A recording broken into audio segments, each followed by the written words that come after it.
Okay, we're about to get started, but before we do, I want to introduce you. I've invited someone very special to host this evening for you. And I've chosen this person for a few reasons. One is that he is a long-time student of John's. He's not a speaker or an educator. There's no programs to sell. He is a student. He was in a room just like this, sitting right here not too many years ago, which I think is always nice. And secondly, and more importantly, not only is he a student of John's, but he is also taken his work, embedded it in his life, and is a living, walking, talking preacher of John's work, and really used that to achieve a lot of his goals in his personal and professional life. And he's an all-round really good guy as well. So please welcome to the stage, be very nice to him, Matthew Riddell. Thank you, Sam. Well, good evening and welcome. My name is Matthew Riddell, and it's my real pleasure to be here with you guys tonight. Just a quick show of hands. Who is here for the very first time? Like, you're brand new in the room. Wow, that's awesome. So who's actually seen John speak live before? About half the room. Okay, sort of 50-50. Any graduates of the Breakthrough Experience in the room? Yeah, wow, a whole bunch. Great. Now, I've got to ask, do we have anyone who's brand new in the room who's been brought along by a friend who has no idea what you're in for? Hostages. All right, good. I love it. So I've actually flown in from Brisbane to be with you here tonight to hear John speak. And I first came across John's work 11 years ago, almost, I think, to the day. It was in a Melbourne event that I actually came across his work. So the reason that I actually flew down here is to help you guys get the most out of tonight. That's why I'm here. Question for you, though. Why are you here?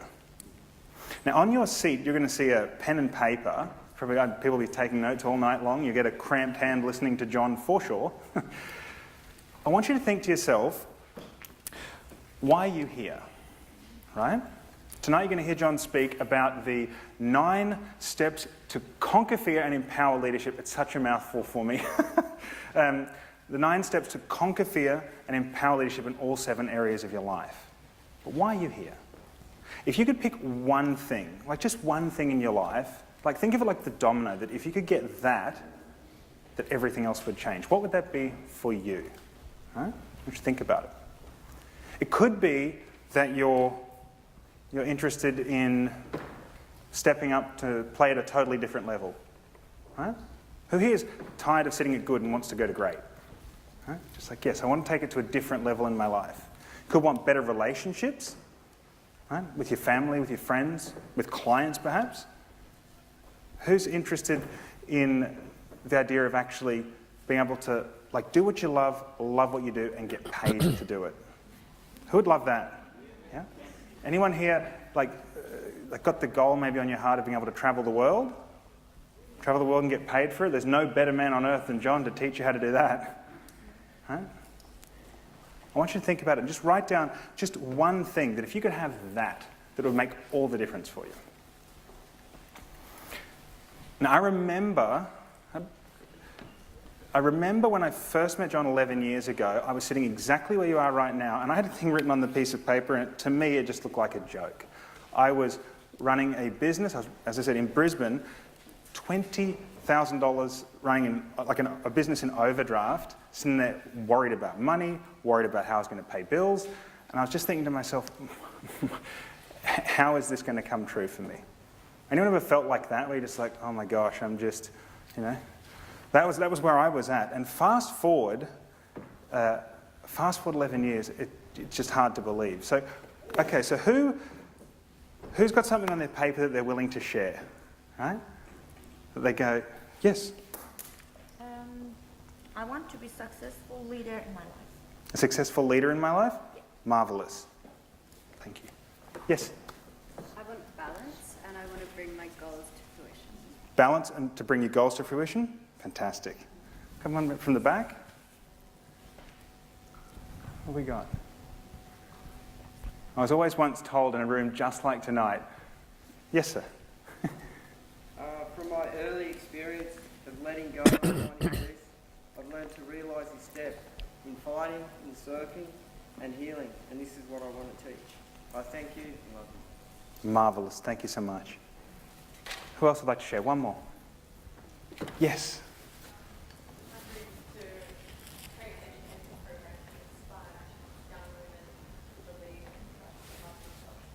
Fantastic. Fantastic. Thank you so much. So, tonight you're going to hear from one of the most inspiring individuals, one of the most inspiring individuals you'll come across. So Dr. DeMartini has travelled to more than 100 countries, taught in more than 100 countries as of right now. He's authored more than 20 books, read more than 30,000 texts. Just think about that for a second. Read more than 30,000 texts. And if understanding why we do what we do, understanding human behaviour were a martial art, he would be a grandmaster. And I'm just so honoured to be the one to get to introduce you to this remarkable man. Please join me on your feet and welcome the one and only Dr. John DeMartini.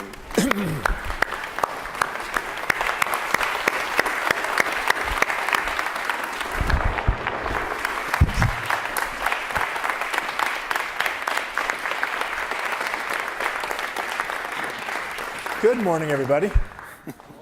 Good morning. Good morning. All right, I see there's some people that I see some fresh faces that have never been here. Like bold and daring, aren't they? It's quite amazing. How many of you heard me speak? I wanted to see that again. How many have heard me speak before? And how many of you are absolutely new again? Okay, it's amazing. All right, so how many of you came here because of the topic? Okay, so the topic was drew you here. How many of you came here because you're just curious what I was going to say this time?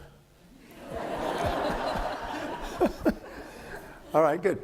Do you have something to write with and write on? Okay, because I'm gonna do a little education tonight. Is that fair enough? I'm going to shatter some myths tonight. Put your hand up if you are willing to have some myths you've had shed. Okay. Would you agree that most people, when they think of fear, have sort of a negative connotation? Yeah. Most people. What if I told you that it's your friend? I'd like you to write that down. Your fear is your friend.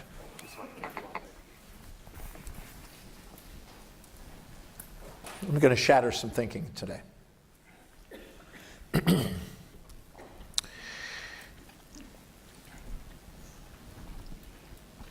I want you to imagine for a second that you have a magnet in front of you. And this part of the magnet is a positive pole. This is the negative pole of a magnet. Can you picture that? And I'm going to hand you this magnet.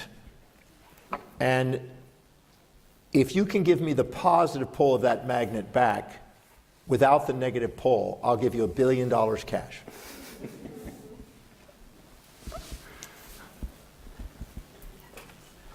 Now, if you're highly intelligent and you understood Maxwell's equations, the partial differential equations, and the understanding of electromagnetism, you would know that you can't get a positive without the negative. But if you're ignorant, what would you pursue? So if you were ignorant and you thought, well, I want $1 billion, you'd chop it in half probably. And you'd quickly hand me this half and get excited because you just got $1 billion. But then you would then hand me what?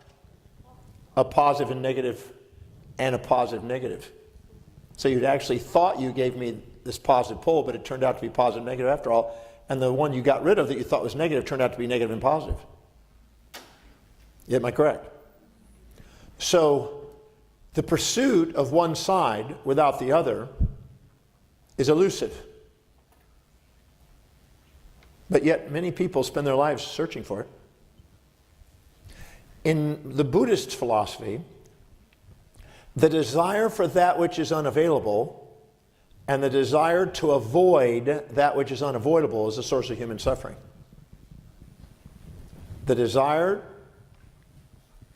right, for that which is unavailable, and the desire to avoid that which is unavoidable is the source of human suffering.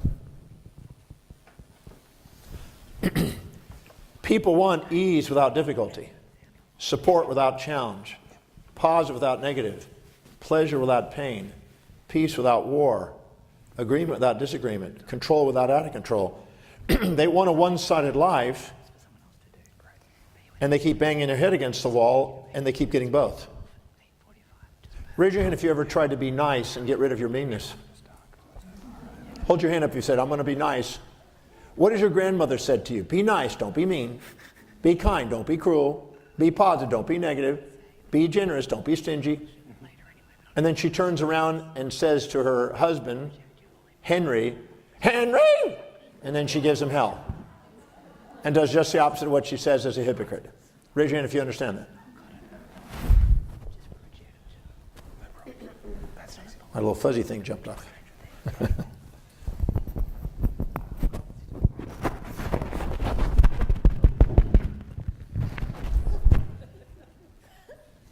Okay.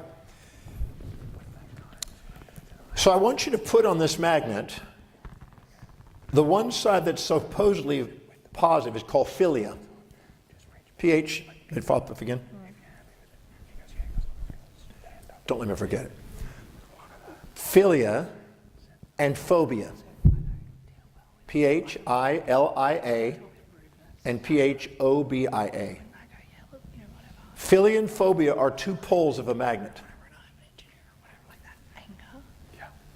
Philia is attractive. Phobia is repulsive to most people. Raise your hand if you got those. So some people are philic, that you're attracted to somebody, and some are phobic and they're repelled from somebody. So we have a positive and negative side. I'm going to let you put that back on. I can't see it from my angle. I got him working for me already. Not going anywhere. Okay, good, thank you. So what if I told you it's impossible to have one without the other? And the desire for one increases the fear of the other. Raise your hand if you've ever been infatuated with somebody and set up a fantasy about them. Raise your hand if you ever had a fantasy about somebody. You thought, this is the special one. This one's different. Right? And the second you covered his eyes. The second you got infatuated with them, you were blind to the downsides. Yes? And then what happened a day, a week, a month, or a year later? What happened? You found out you were Michael Douglas and she was Glenn Close. And it was a fatal attraction. And she turned out psycho. How many men know what I'm talking about? She turned out psycho. Or how many women know what I'm talking about? They turned out psycho. Okay. Now, while you're infatuated with them, would you agree you fear their loss? So to the degree, the greater the infatuation, the greater the philia, the greater the phobia. But what happens when you are on the other side and now you resent them? Do you fear their loss? No, you celebrate their loss. You go out and party. They've finally gone. How many understand what I'm talking about? There are two primary fears that underlies all fears. You want to get this, and don't forget this the rest of your life. There's only two fears known. And they're biological in every species of organism. Every organism that there is, there's two fears. And it boils down to two survival fears. The fear of loss of food, philia, and the fear of being eaten. The fear of loss of prey, the fear of being eaten by predator. And those are hardwired into our nervous system and are even in single-cell organisms. They seek things with endocytosis to try to eat them, which is food, and they excrete waste, which is toxic. Tonic and toxic. Philic and phobic. So even single-cell organisms have the same biological mechanism. And all multicellular organisms, all the way to human beings, live with the same basic system. And there's only two fears that underlie all fears. All fears that I've studied boil down to two basic ones. They're derived from two basic ones. The fear of loss of that which we attract to, philia, food, the fear of starvation, and the fear of being eaten. Fear of predator taking us. So anytime we attach to something and like something, we fear its loss. And anytime we repel something, we fear its gain. So anything that supports our values becomes a source of fear, the loss of. And anything that challenges our fear, our values, the fear of gain of that. So money supplies opportunity, would you agree? So the fear of loss of money, because money provides food, provides opportunity. So anything that you have a philic attachment to, you have a phobic fear of loss of it. And anything you have a phobic repulsion to, you have a fear of gaining it. Do you understand what I'm just saying here? So it's impossible to have a fear without a philia. All phobias and philias are two poles of a magnet. The more infatuated you are, the more you fear its loss. So when you're highly infatuated with a new relationship, highly infatuated, and you go, my God, this is the one. We have the same number of eyes, the same number of ribs, the same number of teeth. We're soulmates. We now have the fear of loss of them. And we're sitting in anxiety, and we're envious and jealous, and we have jealousy, green jealousy, don't we? If somebody comes and possibly takes it away. But if we resent them, we hope they're taken away. We have no jealousy. How many of you know what I'm talking about? You have no jealousy around somebody. If another woman approaches a guy and you're thinking the guy's a schmuck, you go, I hope she gets him.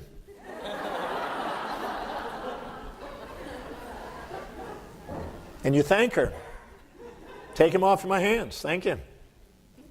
Because you have no fear of loss of that which you resent. You have the fear of gain of that. You only have the fear of loss of that which you infatuate with. So anytime you set a fantasy in your life, set up a fantasy, you create a nightmare. Fantasy, nightmare. A fantasy is an infatuation with somebody you think's got no downsides. A nightmare is something you have no upsides. And the stronger one, the stronger the other. And how many of you have actually been infatuated with somebody and later resented them, and while you're infatuated you could see no downsides, and when you're resentful you couldn't remember any upsides, even though you dated them and married them? How many know what I'm talking about? These are called subjective biases. Subjective biases. So how many of you getting the principle so far? We just started with it. It's just going to go, we're going to go deeper with it. Okay. So there's no way I can do a talk, you know me, those of you who have been with me, without me talking about values. And the reason being is because out of 45 years of research and over 30,000 texts, that is the most important thing I could teach you. Because it drives every decision, every perception, and every action you take. So about the time people go, I know what he's about to say, it means you're finally getting it. And a lot of people actually say, well, I've heard that before, but they didn't really hear it because they're not applying it. You never heard me if you aren't applying it. How many got what I'm saying? I have many students that attend the programs and say, yeah, I've heard that before, I want something new. And I said, are you applying it? And I said, well, then you need to be here. Because you haven't applied it yet. Going on to the next thing, if you're not applying any of it, then you're not really getting it.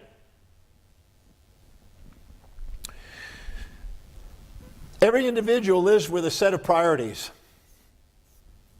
a set of values. And you want to write this because there's something to think, because this is a different angle that you might not have seen. They have a set of priorities, things that are highest on the value to things that are lower on their value. Higher priority, lower priority, most important, least important. Your brain is set up in layers. There's actually 7 layers, primary layers of the brain. Whenever you set a goal that is aligned and congruent with your highest value, the blood glucose and oxygen goes into the forebrain and the executive center, and you become more objective. And objectivity means even-mindedness. And you will embrace in a goal the positives and the negatives, the ease, the difficulties, the support and the challenges equally. How many agree when you're doing something that's extremely valuable to you, you will endure pain and pleasure in the pursuit of it? I use the analogy of a child, a little 10-year-old or 12-year-old boy maybe, who loves video games. How many agree when they love their video games, they will stay there and conquer that video game and not stop? And the second they conquer it, they will want to go to a more advanced, more challenging, more difficult game. They pursue challenge. When you're living by your highest values, you are willing to pursue challenges that inspire you. So that means you're willing to embrace the positives and the negatives equally when you're living by your highest values. And you're more objective and more reasonable. And a goal is more obtainable because you have foresight to see the positives and the negatives, the pleasures and the pains, the eases and the difficulties in advance, and plan and mitigate the risks to get your rewards. And you're not addicted to the fantasy of a one-sided outcome there. You're objective and reasonable. I'll use an example, and I'm going to give you an example here. Imagine Warren Buffett sitting in the audience. And a guy gets up on stage and says, yes, today you can have instant multi-millionaire outcome for only $49 today. Ultimate multi-million-dollar, no stress, all ease, all upside, no downside, immediate millions of dollars for $49.95 today. You can get it now, quick. Would you agree that Warren Buffett is probably just going to nod and just walk out and think this is ridiculous? Because he knows there is no reward without risk. He knows that there's always two sides to it. He's objective, and that's the intrinsic value of a company, the balanced state, with all the highs and lows in the market, what its actual value is. So a person that's reasonable and objective and understanding and living by high values sets rational goals that are obtainable. And they know that a relationship is going to have support and challenge.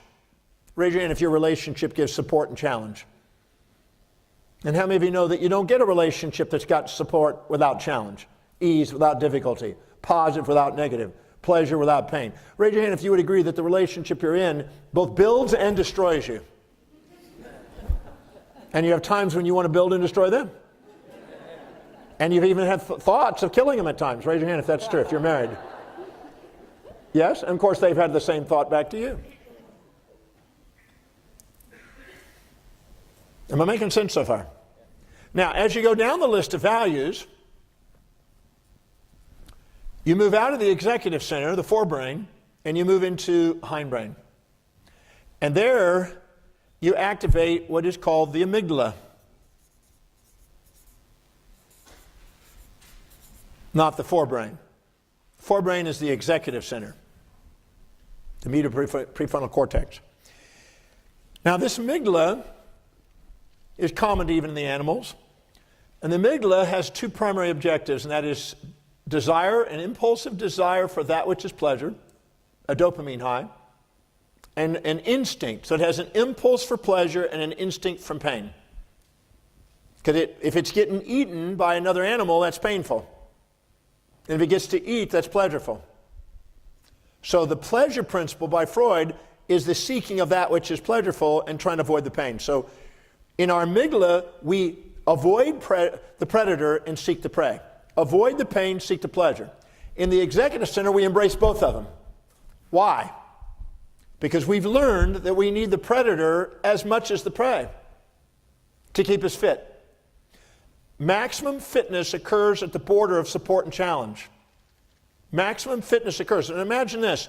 Imagine if you had prey, food, with no predator, and you could just eat as much as you want. Would you be maximum fit? How many agree you would lose your fitness? If you had no accountabilities, no challenges, no nothing, no responsibilities, you just got to eat. Gluttony. But what happens when the predator's on your tail? You know I can eat just enough to maximize my fitness to be able to run, Now why? Because if I eat too much, that means they get more calories per bite and you can't run as fast, so you're more of a target. So the more you try to look for the pleasure without the pain, the more likely you attract the pain without the pleasure. How many got what I just said there? So you're searching for this gluttonous outcome of getting a pleasure without a pain, but then you become more vulnerable to the predator to get you because they get more calories per bite and you can't run as fast, and therefore you're not fit. You're maximally fit when you have a balance of support and challenge, so the predator keeps you on your toes. Competitors in the marketplace keep businesses on their toes. Competitors in the sexual marketplace keep men and women on their toes. How many got what I'm saying? Instead of taking people for granted and keeping fat. Can you relate to that? Keeps you in shape. If you know somebody else is after your spouse, you're more likely to keep in shape than if you think, okay, I can let it go, man. How many understand? So maximum growth and development occurs at the border of support and challenge. Maximum potential, resiliency, adaptability, maximum achievement, maximum leadership occurs right there at that border. When you can embrace subjectively both sides of life. In fact, leaders handle paradoxes of opposites, complementary opposite paradoxes. Now, watch carefully. We have full consciousness here. We're fully aware of both sides when we're setting a goal. And we're preparing with foresight the outcome. Foresight is wiser than hindsight, would you agree? Down below you have hindsight. And hindsight is learning through trial and error. Would you agree trial and error is not as efficient as foresight? Alec McKinsey in his time trap show that people that have foresight and plan ahead get farther in life than people who don't. In fact, your achievement in life is based on how much you plan. You'll go as far, the people who plan go farther than people who don't, as far as achievements. Now, because you have impulses here and instincts here, instincts from predator and impulses to prey. Now, watch carefully. What they found in the brain is if I'm objective and I have a balanced orientation, I can embrace both sides of the person. Raise your hand if you want to be loved for who you are. Both sides. Okay? So if you live in your highest value, congruently, in alignment there, you're more able to love both sides of yourself, embrace both sides of yourself, and also of other people. Therefore, you're easier to love and easier to love and appreciate because you have realistic expectations because no one's one-sided. But if you're down below in the amygdala, you build what is called subjective biases. Let me explain what those are. If you're infatuated with somebody, you're conscious of the things that support your values, but you're unconscious of the things that you resent, that challenge your values. Would you agree? So imagine that. You're infatuated, and you're going, oh my God, we have the same number of ribs, same number of teeth, everything else, and everything's just the way I want it. It's all positive, right? And you're blind to the downsides. When you're conscious of the upsides, and you're unconscious of the downsides, you divided your full consciousness into conscious and unconscious splits. And if you're resentful, you're conscious of the things that challenge you, and you're unconscious of the things that support you, and now you're blind to the upsides. Are you with me? Now, you can take subjective biases, which are conscious and unconscious splits, all the way to infinity over one or one over infinity, into language of all or none. How many of you heard people say, my mother was always mean to me, she was never nice? And everybody I know knew that. And nobody saw her nice to me ever in life. How many have heard people say things like that? They're ridiculously, subjectively biased distortions of what's real. Because if I said, your mother was always mean, always cruel? Yes, always cruel. Always, 24 hours a day, since the day you were born. Well, most of the time. Most of the time, you sleep 8 hours a day, you work 8 hours a day, you see her 1 hour every 2 days. And so she's cruel that entire time, but that's only 1/10 1/10 of your life. Well, more than 10% of the time. You get what I'm saying here? So what happens is subjective biases distort our perceptions into all or nones. And by the way, I found that cancer patients are usually notoriously filled with those all or none perspectives. And when you're all or none, you have the least resiliency, least adaptability, and least fitness to adapt to a changing environment. So when you're living by your highest values, you have the most resiliency, adaptability to a changing environment, adaptability to it. And when you're in a highly biased, subjectively biased state where you make things all or none, you have the least likely. And if it's all or none, it's all good and all bad. If it's all good, you're going to fear its loss. If it's all bad, you're going to fear its gain. Raise your hand if you get that. So the more subjectively biased and the more you split and judge with conscious and unconscious splits, the higher the probability of you having phobias and philias. And the more, you might say, stressed you are, distressed you are. And the more illness you have. And the more volatilities you have in all areas of life. So fear is letting you know you're addicted to philia. Phobias are letting you know you're addicted to philias. That's why it's your friend. It's letting you know, it's giving you a feedback to let you know you're lying about what's going on in life. You're distorting things.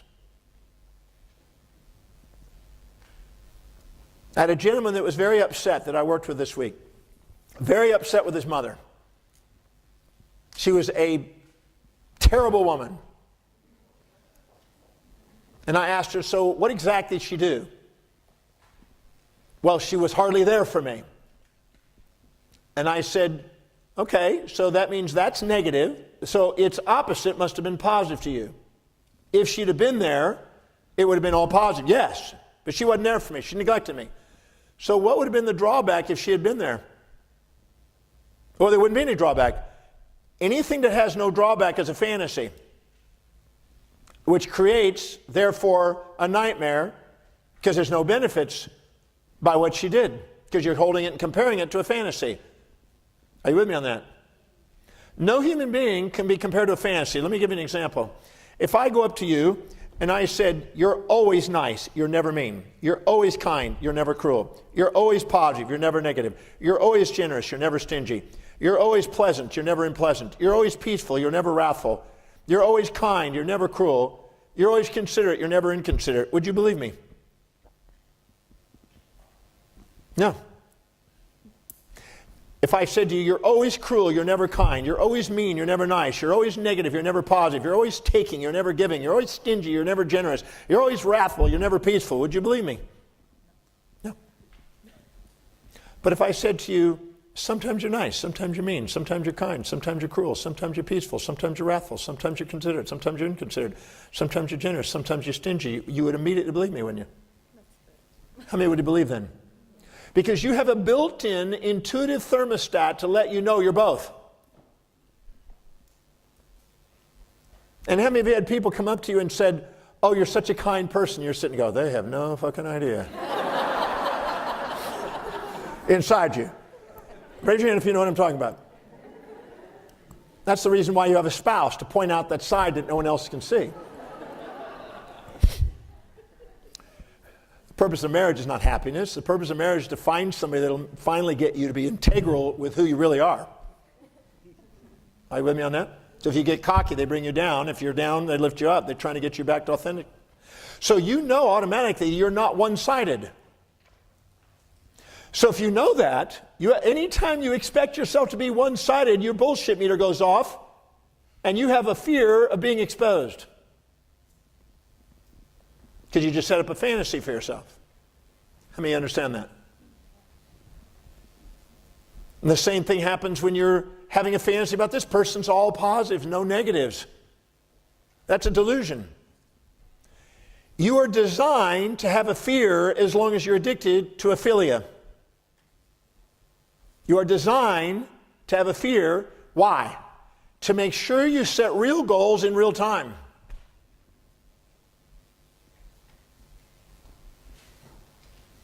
I'm shattering some myths today, aren't you?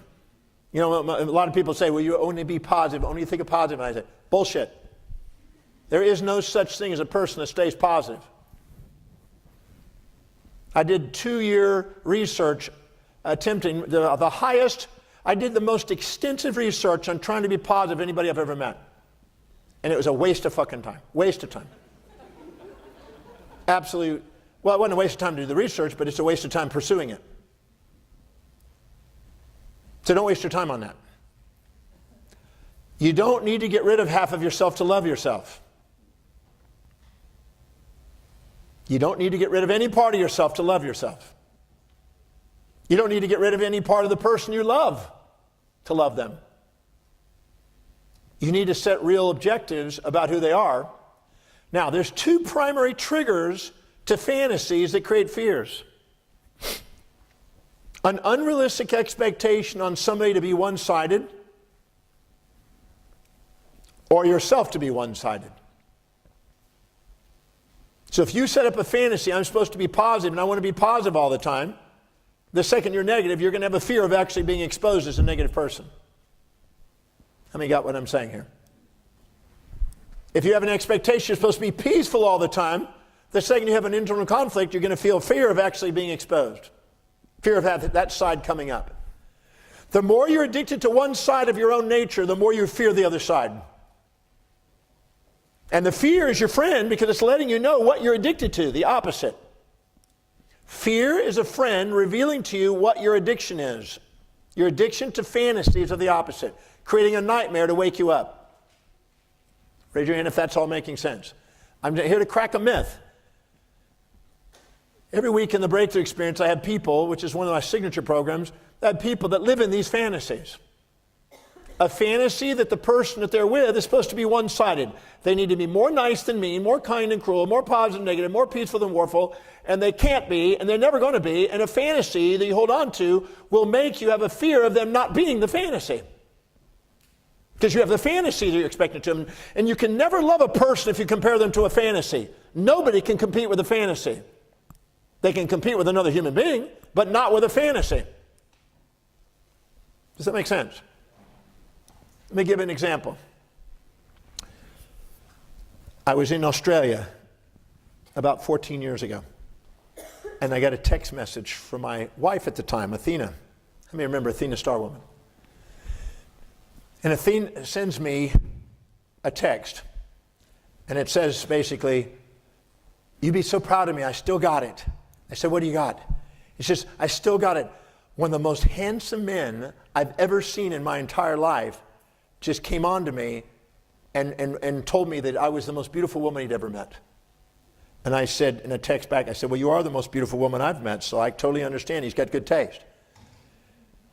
She sailed into Portofino on our ship, and the Sultan of Brunei came in, and there was a gentleman on the Sultan of Brunei ship that parked next to ours, and they went into the same cobble streets in Portofino, and she went in this little shoe store and was looking at shoes, and this guy walked in and spotted him, and she spotted him, and she was like, "Whoa, handsome dude, hot chick." And there was a little fluster there. And she immediately texted me, and she says, "You know, I still got it." And I said, "Well, it's true, you do. You are the most beautiful woman. In my eyes, you're beautiful." And she says, I said, "Did you get his contact details?" And she said, "No, I was frightened. I was actually, shaken by it." Because he came up and says, "Tell me, please tell me you're not married. You're so beautiful. I want to take you to dinner. I want to take you to lunch," right? It's a typical Italian guy.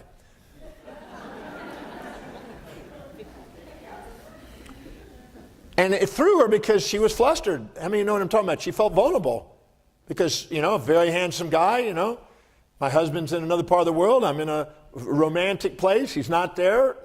She's vulnerable. She's a human being. So I said, "Well, did you get his contact details?" "No, I didn't." I said, "Go back and get the contact details. I could die in a plane crash tomorrow, and then you messed up on an opportunity. This guy could be a great catch." And she says, "Oh, I love you so much, honey. You always have the right attitude." Why did I tell her to go out and catch the guy, try to find the guy? Because he values Yes, I valued myself, but why did I tell her to go find him, try to find him? Pardon me? Well, if the guy is a great... Listen, nobody is committed to you, in case you haven't figured that out.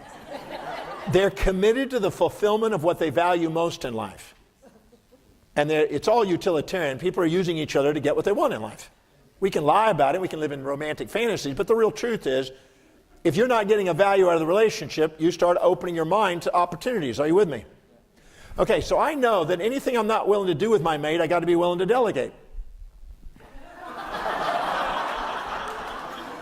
He's working for me. Right? If I'm not good at sex, I better hire a specialist and take care of it that way, right? I'm joking a bit, but you get the point. Now, what happened is, why did I want her to go out and try to get him? To not be in fantasy. So she's not trapped in a fantasy because I can never win. How many got what I'm saying? I can never win against a fan. I can win against another man because if she actually went out with him, stayed with him, if he was a greater catch, then she deserves him. I want the best for her. I want the greatest that she can have in life, if I love her. But if she's not, but she has a fantasy, and then she discovers he's a schmuck and he's just using the same lines on 20 girls, then she's going to appreciate me more. I can't lose, can I? So I'd rather her rule out the fantasy, because if she has a fantasy, I can't win. How many men here know what it's like when their wife has just interacted with somebody else who's all enamored on a vacation or something like that and having this ideal, idyllic little period, life or whatever, and then the wife goes, oh my God, compared to my life with Bubba, this it seems like torture compared to their great life. And then there's expectations that go up. How many know what I'm talking about, guys? And girls too. So if you don't crack the fantasy, you live in a nightmare. So I specifically wanted her to go out there and rule out that fantasy. Now, it turned out that she didn't find him. So I had to break the fantasy myself next time I saw her. What was the downside? Because she couldn't see it. She was infatuated with a guy. He was infatuated with her. And the reality is, neither one of them but anything but living in a fantasy. Does that make any sense? So the phobia is a byproduct of the philia. That's what I want you to get tonight. The phobia is a byproduct of the philia. Now, if I'm infatuated with her and I'm fearing the loss of her, am I loving her? No, I'm holding on to a fantasy that she's expected to be, that I'm going to punish her if she doesn't live up to. That's not love. That's fantasy with punishment when you don't match the fantasy. Raise your hand if you've been there before. How many ever been in a relationship where somebody, you didn't know what their expectation was, and they made you guess until you got it right, until then they punished you? Are you with me on that? So the phobia is the fear of loss of the fantasy. And the phobia is letting you know that you've got a fantasy, an infatuation. Now, if she knew both sides of the guy and saw just as many downsides as upsides of the guy, she probably wouldn't have been infatuated a bit. She'd have been more grounded and more reasonable and more objective. How many have been caught in a subjective in fantasy and then got hit broadsided by the downsides because you were blinded? And then how many of you had an intuition trying to whisper to you, trying to let you know the downsides, and there was a part of you that lived in a fear of that being there? Your fear is your friend. It's letting you know when you're holding on to and addicted to a fantasy, a philia, an infatuation with an outcome. Raise your hand if this is making sense. So I don't tell people, get rid of your fears, man. Get rid of all your fears. This person's finally made it. They're fearless. Bullshit. I live with fears. I don't think I go a day without some minor fear or some intermediate fear surfacing in my life. Raise your hand if you're there with me. We have these little fears all the time.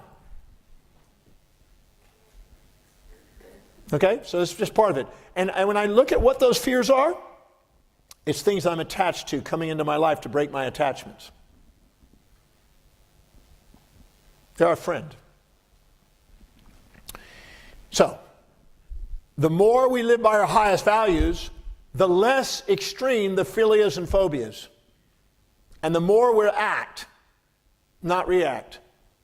And the more we live by lower values and subordinate to other people's expectations and have unfulfillment, the more we go into the amygdala, and the more polarized we become with our subjective biases, and the more vulnerable we are to fantasies and phobias. So the moral, the principle here is to, if you don't fill your day with high priority actions that inspire you, where you have more resilience and adaptability and more objective reason, you're more vulnerable to the philias and phobias that distract you from being present. Does that make sense? Therefore, those philias and phobias are your friends trying to let you know you're not being and living according to what you value most. Because you're distracted by highest priority, they're distracted by these highest polarized states. The things that distract you, think about this. When you're infatuated, what you infatuate with occupies space and time in your mind and runs you. And the things that you resent occupy space and time in your mind and run you. So anytime you're polarized, your mind is run by that, and anytime you're synthesized and you're balanced, you run your life. So leaders run their own life, followers let everybody else run their life, and everything else run their life. They're victims of their history instead of masters of their destiny. They're holding on to highly polarized states instead of synthesized visions. The executive center is involved in inspired vision, strategic planning, and the purpose of strategic planning is to dissolve the philias and phobias. That's the purpose. Stop and think about that. The reason why you have an executive center is dissolve philias, fantasies, and nightmares, phobias. Strategic planning takes fantasies and grounds them and makes sure they're real objectives. So if you have this fantasy and it's, oh, I don't want to plan it, I don't want to think about the negative things, I want to hold on to my fantasy, you're addicted to a dopamine fix and you're not willing to actually ground yourself on what you're going to face in the goal. But by going through the strategic plan, you think of all the downsides, you think and mitigate all the risks, and you then make sure you're grounded and you understand realistically there's not something to be infatuated with, there's something to be appreciative of. And you set a goal and you pursue the goal and you achieve the goal. So your brain is a highest value seeking organ attempting to give you objective reason and to try to give you the greatest empowerment you can in life. But your phobias and philias are symptoms letting you know that you're polarized. Now the mass consciousness, and you have to decide, we all have that in our minds sometimes, is addicted to an opium fix. The opium of the masses. Our healthcare systems try to tell us there's health without disease, but the healthcare system is the leading cause of disease, death, and dying. The social psychology basically tries to tell you happiness without sadness, but the leading cause of drugs on the planet is depression and bipolar. Sociology tries to teach you with political thinking, tries to teach you harmony without disharmony or peace without war, but that has never occurred in history. And no two people in this room can even go through their life without it. Raise your hand if you have moments of inner peace. Hold your hand if you have moments of inner peace. And then how many have moments of inner turmoil? And how many of you know when you get married, you finally have total peace? No, what do you have when you get married? You have moments of inner peace and moments of inner turmoil. Would you agree? Raise your hand if that would be occurring. I need to see. And how many of you, when you go hump and pump and lick and stick and you make little babies, and you have children, how many agree you have total peace? No, what happens when you get little babies? What do you have? Moments of calm, moments of turmoil. Would you agree? Peace and war. And when your family and your other family, your other extended family, your brothers and sisters get together at a family reunion, how many agree it's total peace? No, you have agreements and disagreements and peace and war. Are you with me on that? And the last opium of the masses is heaven without hell. Another fantasy. The magnificence of how your life truly is far greater than any fantasies you'll ever impose on it. The magnificence of how your life truly is far greater than any fantasies you'll impose on it. Your fantasies will create your nightmares. So I'm not here to teach you a fantasy. I'm not here to promote your fantasies. I'm not here to sell you a $49 ultimate get-rich scheme.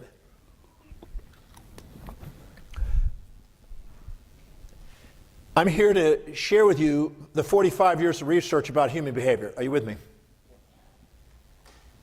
And it ain't fun, necessarily. Does that make any sense?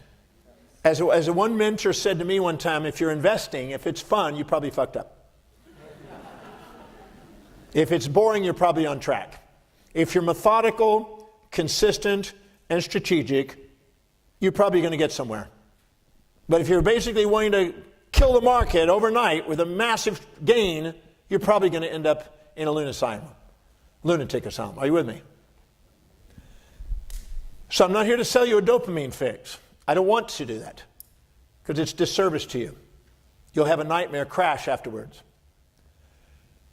But I'm telling you that you have phobias as a result of your philias, nightmares as a result of your fantasies, pains as a result of your addiction to pleasures, sorrows as a result of your searching for joys.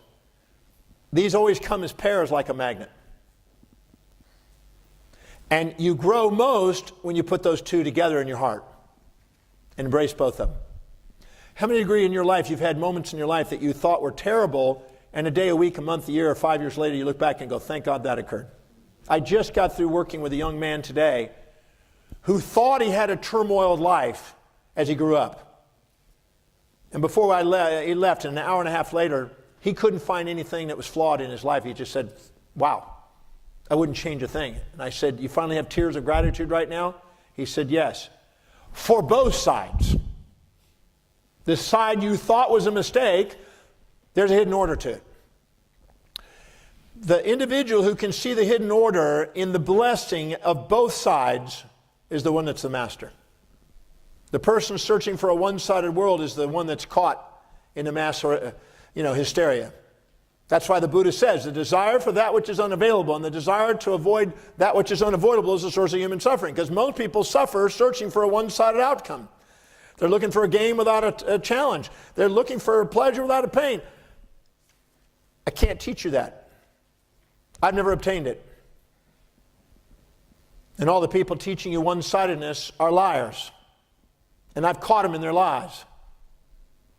I've met those people teaching one-sidedness. And they don't live it. Raise your hand if you know that you're a hypocrite if you think you're supposed to be positive all the time. Peaceful all the time. Kind all the time. Raise your hand if you get cruel sometimes when things challenge your values. Leadership is embracing the hero and the villain inside you. The saint and the sinner. The virtue and the vice. As Machiavelli says, as Nietzsche said, when you can embrace both sides of your life, you can lead the path. When you can't but embrace one side, you're only going to grow to the level of both sides you can embrace. So if you can embrace all the positives about you, but can only embrace this much of the negatives, you're only going to grow to the negative side that you can embrace in yourself. And what's interesting is, I've seen mothers that are very nice to their children and fathers that are very mean, making up a pair of opposites in a family dynamic. And then the child grows up thinking mommy was nice, but they became dependent on mommy. And daddy was mean, but they became an entrepreneur because of daddy. And then they realized that the actual niceness by the mother was actually being mean to the child. And the person that was actually mean to the child was actually being nice to the child. And then they realized that those are inseparable labels that come when you have an incomplete awareness. And that the actual family was in perfect order, a pair of opposites. Raise your hand if you get that one.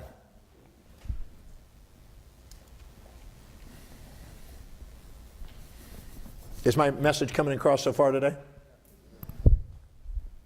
So watch this. Let's look at the seven fears, first of all. You might want to write these.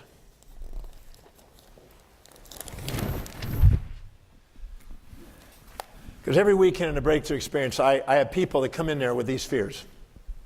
And I show them how to dissolve it. And they only come because of the philias that they create for themselves. That's why they're there. They're your friends. So there's 7 areas of life. I'll use a black one. There's 7 basic areas of life that I use.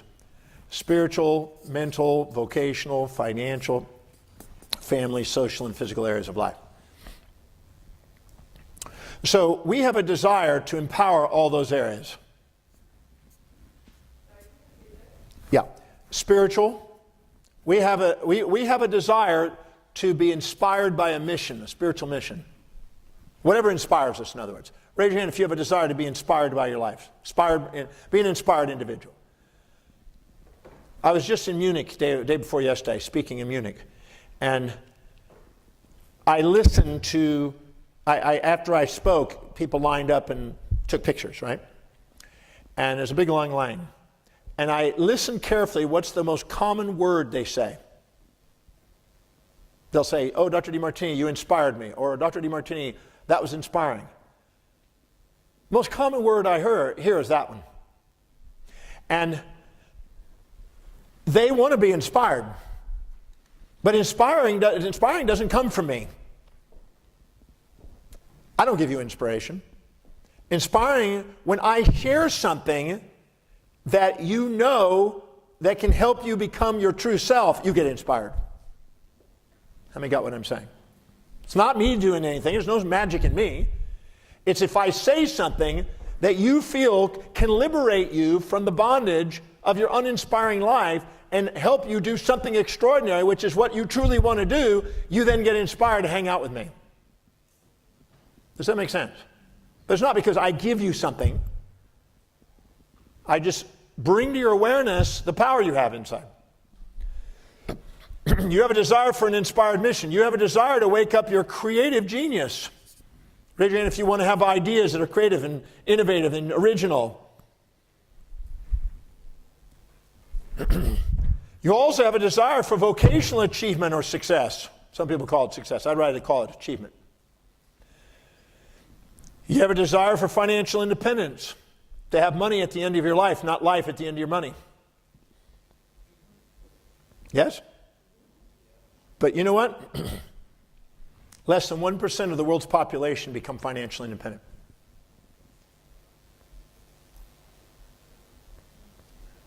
Less than 1% of the world's population become vast global business leaders. Less than 1% get the Nobel Prizes. Less than 1% of the great spiritual inspired leaders. Are you with me?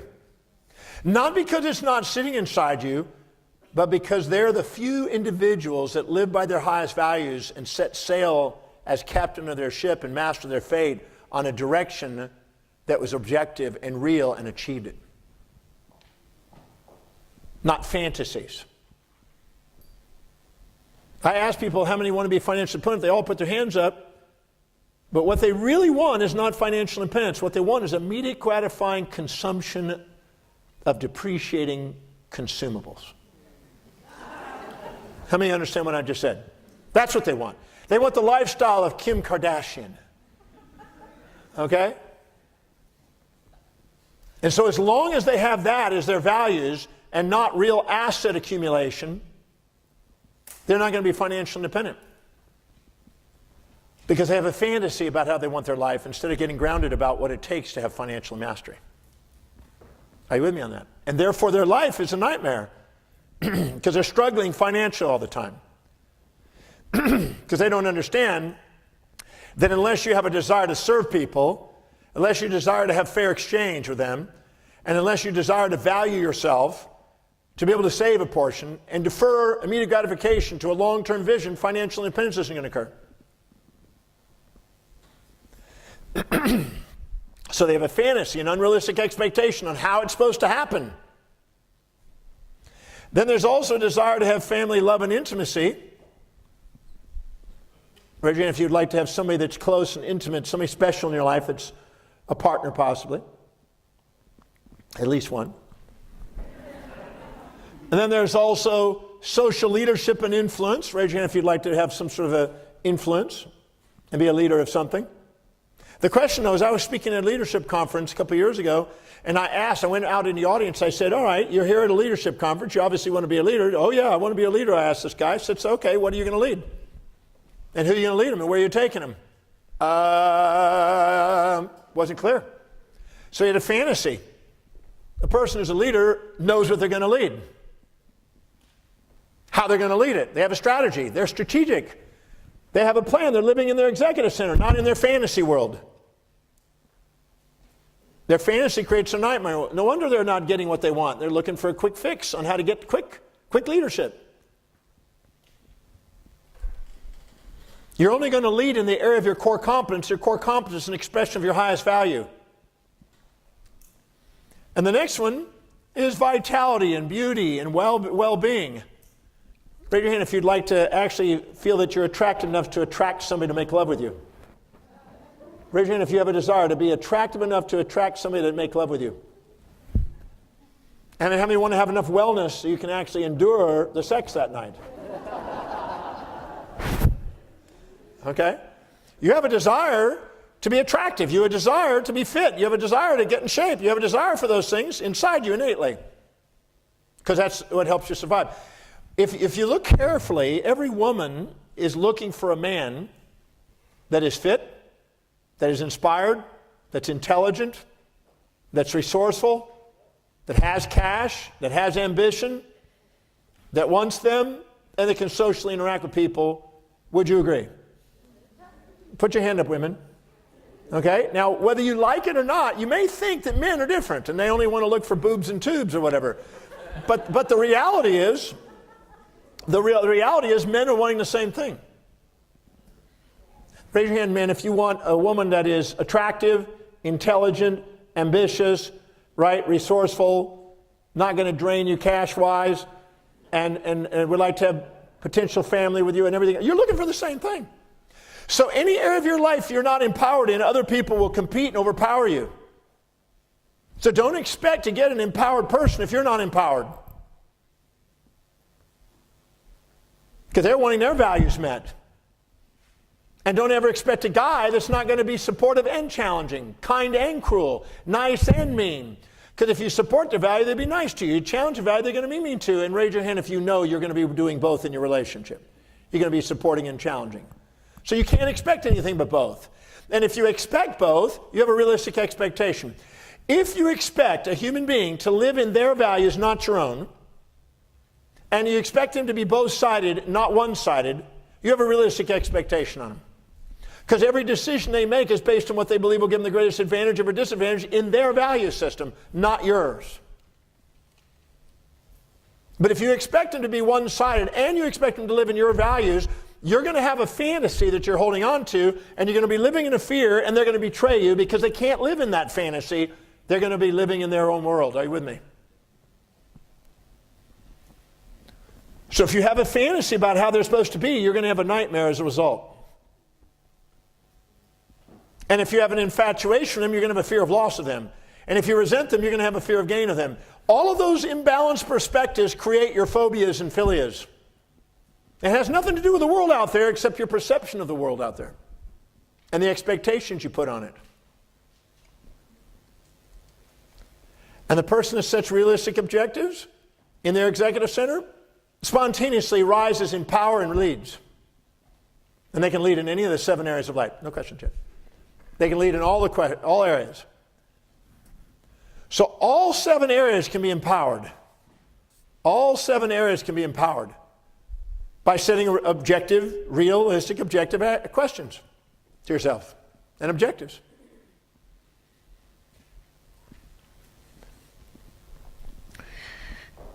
You spontaneously love to learn in whatever's highest on your value. So the guy that loves video games, a little 12-year-old that loves video games, would you agree? He spontaneously loves to learn in that area. And he learns. How many of you know that those kids know amazing stuff on video games and can do things that parents can't even do in computers and technologies and stuff like that? Because they just get it, right? Because they have a value on it. So you're automatically going to excel in the area of your highest values. You're automatically going to be ignorant in the area of your lowest values. I'm pretty sharp when it comes to human behavior, maybe. But outside that, I'm pretty dumb. So my core competence is in my highest value. So if I expect myself to excel in something that's not highest on my value, I'll have a fantasy that's unrealistic, and I'll beat myself up thinking there's something wrong with me. Are you with me on that? And then I'll have a fear of I'll be beating myself thinking I can't achieve. But that's like a cat expecting to swim or a fish expecting to climb. You're designed to beat yourself up. You're designed to self-depreciate anytime you do something lower on your values. You have a hierarchy of values. When you live by your highest values, your self-worth climbs. Anytime you live by lower values, it plummets. It's designed that way. Anytime you live by lower values, because of the unfulfillment, you look for immediate gratification to compensate for the unfulfillment. And you want, therefore, even more polarized fantasies and make more nightmares of your life and become a vicious cycle in the process. And most people get trapped in that pursuit of a fantasy life for unfulfillment. I always say addictive behavior and compulsive, impulsive behaviors are a byproduct of unfulfilled highest values. That's why in the breakthrough experience, I am making sure that people get access to that, finding out what their highest values are. Because if they don't start there, you're guaranteed not to empower all areas of their life. You need to find out what you're committed to. That's where your core competence is. That's where you'll excel. That's where you'll set real objective goals. That's where you're going to lead. That's where you spontaneously expand yourself. That's where you actually become real. And that's where your identity is, and that's where you can love yourself. Be thyself, know thyself, love thyself. It's all that.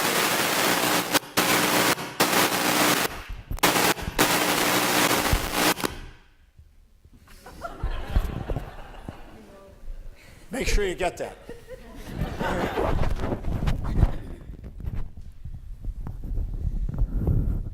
How about that?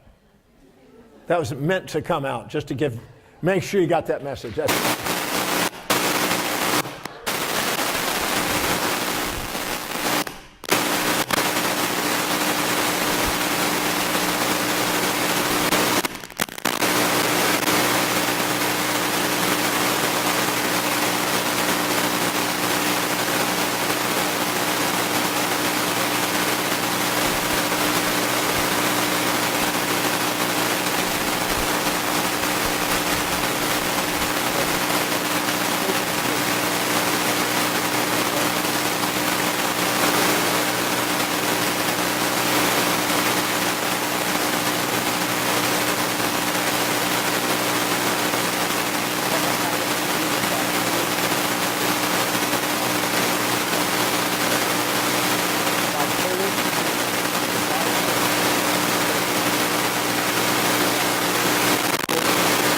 Condition is a byproduct of monopolar addiction. People striving for one-sided outcome. If I know you're going to be nice and mean, kind and cruel, positive, negative, that is an expectation, and I can appreciate it. Because anger is an unmet expectation. If I have an expectation for you to be nice, never mean, kind, never cruel, peaceful, never warful, pleasant, not unpleasant, and I expect you to live in my values, not your own, I'm going to be pretty well pissed off at you constantly. And my infatuation with the fantasy of who you are will be the source of my nightmare as a result of living with who you are. Does that make any sense? And many people are not in love with people. They're infatuated with the fantasy of who they're going to make that person. And then when that person that they're infatuated with has an affair, they're angry and think they've been betrayed. But nobody ever betrays you. I want everybody to write that and put my name down it so when I die you remember that. Nobody betrays you. You betray you by having an expectation for them to be one-sided or to live in your values, not their own. How many understand that?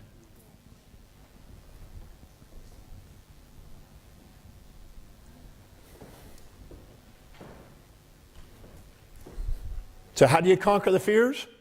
Conquer your fantasies. As long as you're addicted to a fantasy, you have to have a nightmare to break it. I want everybody to write that down. As long as you're addicted to a fantasy, your brain will create a nightmare to break your addiction. As long as you're addicted to philia, your brain will create a phobia to break your addiction. I call them addictions and subdictions. You'll see this in family dynamics. You'll have a mother who's doing yoga and doing meditation and chanting, trying to have a peaceful environment where their kids are on the war games, on the video games, and screaming and hollering and killing each other and beating each other. Because the peace and war in the family have to balance. And so people striving for one side breed out the other side. Are you with me on that? Because you need both to grow. The family must have both to grow. Raise your hand if you had peace and war in your family. Hold your hands up. Look around the room. Peace and war in your family. Cooperation, competition, agreements and disagreements. That's the way it works. Because maximum growth and development occurs at the border of those two, not one-sidedness. In the breakthrough experience, I want people to get grounded about how it is, because the magnificence of how it really is far greater than the fantasies you'll keep imposing on yourself. And the reason why the masses, the majority of people, are not empowered is because they live in a friggin' fantasy world all the time. My job in the breakthrough experience is to crack the fantasies and get them grounded so they can get actually objective in their goals and get things happening. And master plan their life and take command of their life with real goals in real time, with real objectives, with real action steps. If you do, you get amazing results. But if you set up a fantasy for yourself, you're here to have a nightmare. And don't expect to lead in any area of life if those areas have a fantasy. So if you expect rich without work, I love that one. Raise your hand if you ever used Microsoft Windows here. Raise your hand. Hold your hands up if you ever used Microsoft Windows. Hold your hand really high. I want everybody to see this. Is there anybody without their hand up? I think everybody's got their hand up. Microsoft Windows sometime in your life. Now, I've asked people in probably 70 countries, something like that, how many have used Microsoft Windows? And every hand goes up. If you wonder why he's a billionaire, it's because he cared enough about humanity to find a need that every human being could benefit by, and then he packaged it in a way where people could efficiently use it. Raise your hand if you get that. That wasn't some fantasy. That was a clear-cut, objective, strategically planned out thing that helped serve specific people. And if all of a sudden you have the same goal and the same action step, you could be a billionaire too. Not because of some fantasy, an overnight get-rich scheme, but because of caring about humanity to find out what the needs of the majority of people and finding a way of efficiently and effectively creating a competitive, efficient system to serve it. And the hours we spend concentrating on that is way more productive than sitting there and living in our fantasies. And you know what a sign of living in a fantasy is? Escapism and entertainment. Escapism and entertainment. Think about that. How many have been at work? I'm really getting you tonight, aren't I? Raise your hand if I'm cracking a few fantasies tonight. Right? But how many are getting something out of it? 2 of you? How many of you have been at work and you've seen people unengaged, uninspired, looking at the clock every few minutes, waiting for the next break, taking a few extra minutes on every break and stealing a few minutes there, and wanting to get tea, coffee, stimulant, sugar, eating, talk, porn, distractions, internet, something, or social media, or something to distract them, to use up the time because they're unfulfilled in their career path? Yes? And they live to eat, they don't eat to live. But how many have been engaged in a project that you're really, truly meaningful and inspired by? It's really meaningful, really fulfilling your highest values, and you didn't even notice the time during the day. You were engaged, and the time went by, and you didn't even take a break. And if you did, you quickly peed and came back, or if you quickly ate and quickly snacked on something efficiently, something light, so you can get your mind active and still get engaged. Yes? You didn't overeat. You didn't drink. A lot of the symptoms that we experience in our society to escape and to entertain, to get a dopamine fix, is a symptom of an unfulfilled highest value. So if you wonder why I travel and beat into the people's brains how important it is to get clear about what the values are, and why I do it every weekend 1,117 times in the breakthrough experience, is because I don't know of anything I could do for a person's life more than that. That is the most important thing they do, is to find out what you really value and set sail in priority towards that, and go after what is meaningful to your life. So you can really do what you love in life. And that's not a fantasy, that's doable. And your body and your mind is trying to get you there. All the autotelic symptoms and all the heterotelic experiences around you are always trying to get you back to that. But we miss out on it because we're holding on to our immediate gratifying fantasies because of this compensation. And one of the reasons why is because we subordinate to people on the outside. We're afraid to say no to other people, and nobody on this planet is dedicated to your fulfillment but you. So if you want to fit in, you'll be the masses. You want to stand out, you'll be the sheep, the shepherd. How many understand that? I'd rather stand out than fit in, because if I fit in, I'll be part of the herd. You have to decide. Most people compare themselves to other people instead of compare their daily actions to their own dreams. And they live in the shadows of people instead of on the shoulders of giants. And the second you put somebody above you and you admire them, you just minimized yourself. And then you injected all their values into your life and clouded the clarity of your own purpose, which is your highest value. Your purpose is an expression of your highest value. And that's where you're most resilient. That's where you're most adaptable. That's where you're most objective. That's when you set real goals. That's when your strategic planning comes in. That's when you see an inspired vision. That's when you act on it. That's when it shuts down the impulses, the amygdala, and you become governed, masterful. The word government comes from governmentus, one who is supposed to be able to govern their mind. I say supposed to because we don't always see that in politics. Yes? Poly, many, ticks, bloodsuckers.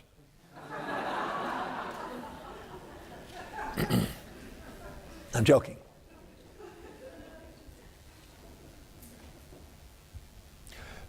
So if you look carefully, there's something you do on a daily basis that nobody has to remind you to do, that you're inspired to do, that you do spontaneously every day, or nearly every day.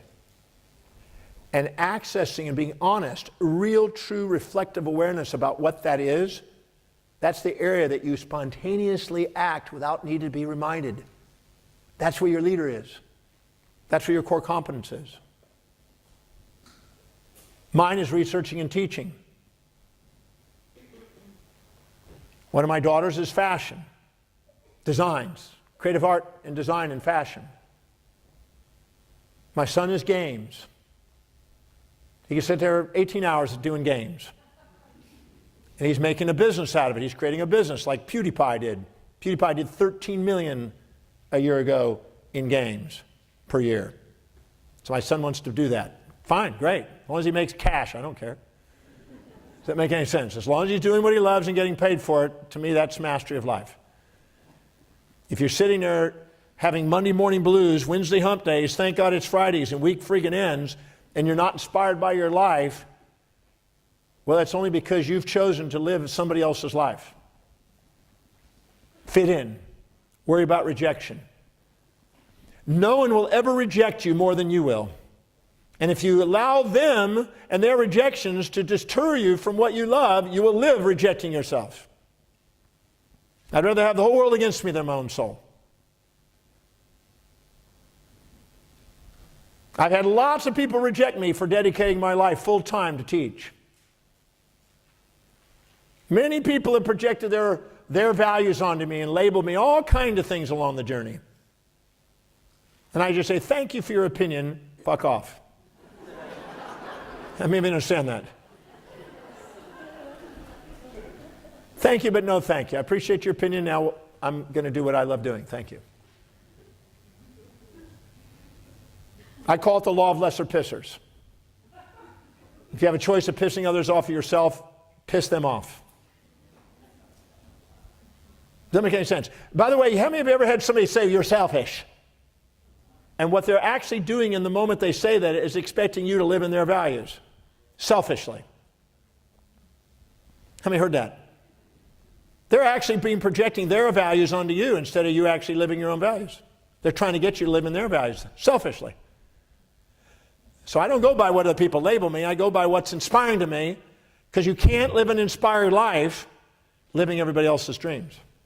You can fulfill other people's dreams, but not live their dreams. I can do what I love doing in a way that helps fulfill other people's dreams, and that's the mastery of life. But not sacrifice my dream in the process, but to fulfill my dreams, fulfilling other people's dreams. Does that make sense? That's mastery.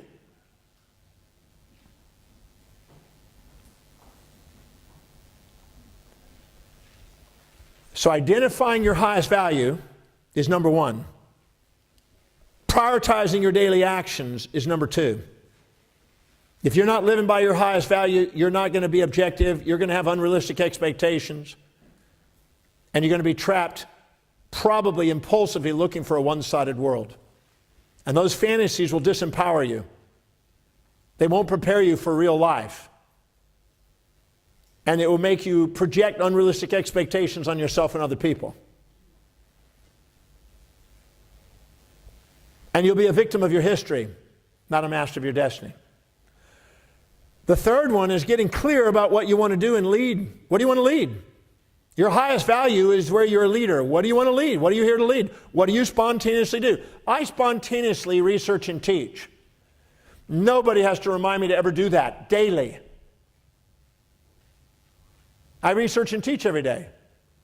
Finding out what you do spontaneously that nobody has to remind you to do, and structuring your life by priority according to fulfill that in a way that serves people, to earn an income so you can delegate things, so you can do what you love and delegate the rest, liberates you to go on and do something extraordinary with your life as a leader in the area of your expertise. And then if you can take all 7 areas of life and you can link them to that and see how all 7 areas of your life is helping you fulfill that, then nothing's in the way, it's all in the way, and you're free. So I did with that gentleman today. I said, I went around the wheel, around all 7 areas and say, so how did whatever your mother do and your father do, how did it help you in your spiritual quest and in your career quest and in your education and in your this? And I went around the wheel until he got a tear in his eye, until he saw that there was nothing in the way. There was a hidden order in his life. The individual that recognizes the hidden order in their apparent chaos is the master. That's the leader.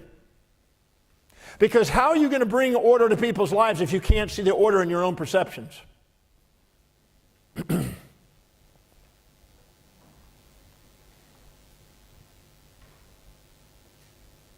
And then if you're really committed to an outcome as a leader, you'd metric the results as you go along the way to find out if you're on track or not track. You want to ask yourself on a daily basis, what's working and not working, and how do I do it more effectively and efficiently along the way? Are you making progress towards your goals? If you're focusing on an objective and it's really meaningful to you, you won't give up on it. People don't give up on real high priority objectives. They only give up on fantasies they set, and then when it gets difficult, they give up. So the fear of failure is not the fear of failure of what's important to you. The fear of failure comes when you set up a fantasy of what you think is important to you, and then you give up on it, and then you're frightened of it falling. Because you don't give up on something that's truly important to you. You don't have the fear of failure, and you don't have a fantasy of success when it's truly important to you, because you embrace both sides objectively.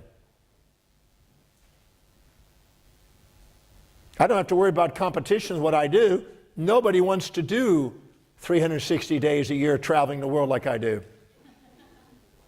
They go, what do you do to chill out? Chill out from what? Doing something you love to do?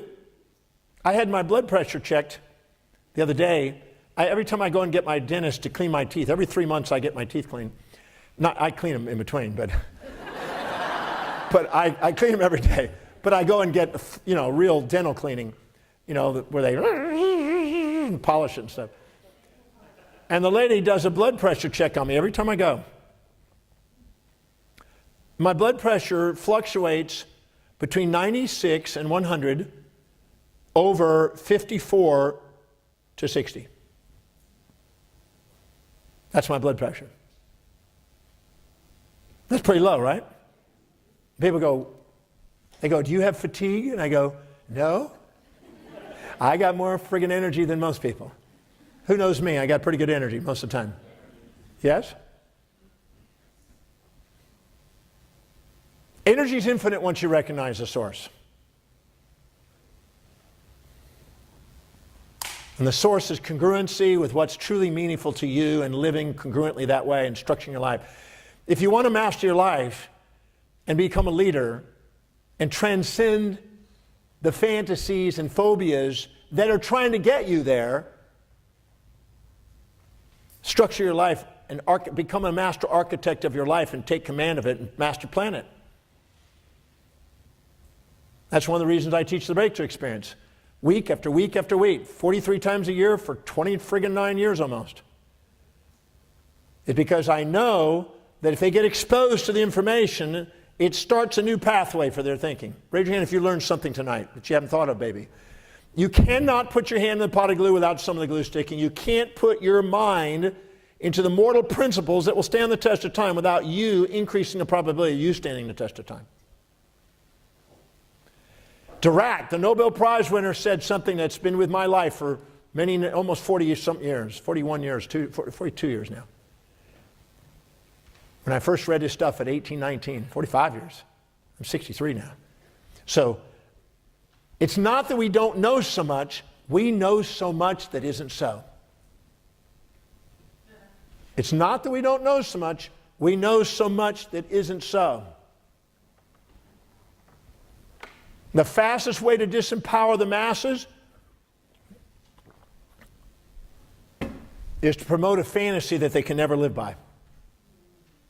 It's the easiest way to rule the masses. I can show you documents that religions and political groups have attempted to do for centuries. I can show you the writers and the philosophers that tried to wake the world up to it, but they ignored it because they want the dopamine. They want the fantasy, not the groundedness. But the fantasy will keep creating their nightmares. You have to decide in life, do you want to be a master or do you want to be a part of the masses? It's up to you.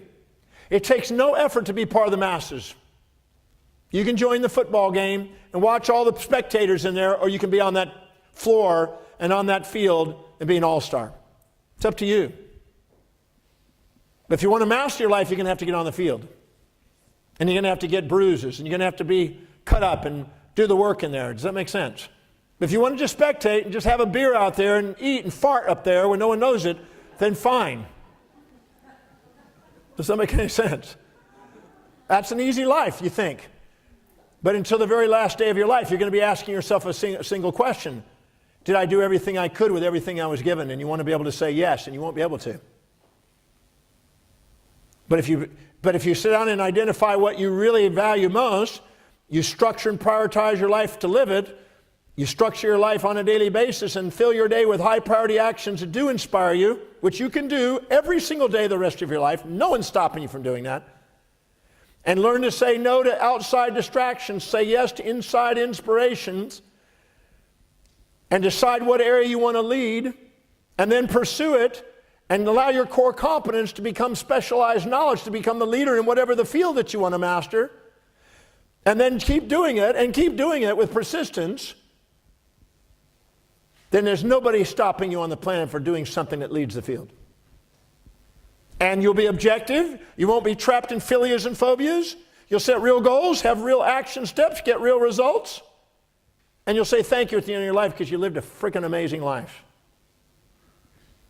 And you'll never convince them you can't do it. Because starting today, you can begin. One of the reasons I teach the breakthrough experience is because I want people and myself. I'm altruistic and narcissistic. I learned from Zig Ziglar when I was 20 years old. If I help other people get what they want to get in life, it helps me get what I want to get in life. I have a desire to help people live extraordinary lives because I wanted to live an extraordinary life. I didn't want to have an average life. I want to structure it the way I wanted to. I want to have ingenious ideas and original ideas that serve people on the planet. I want to have a global business that was all over the world that touched people's lives, every country. Last year in October, we finally have students from every country on the face of the earth. It took me from October 12th, 1982 till last year, 34 years to obtain that goal. But I didn't stop on that goal until we had students from everywhere. I also want to have financial independence. I want to have a global family. I didn't want to live in a little suburbia little house somewhere with a little fence and picket fence and shit where you look outside and all you see is a wall.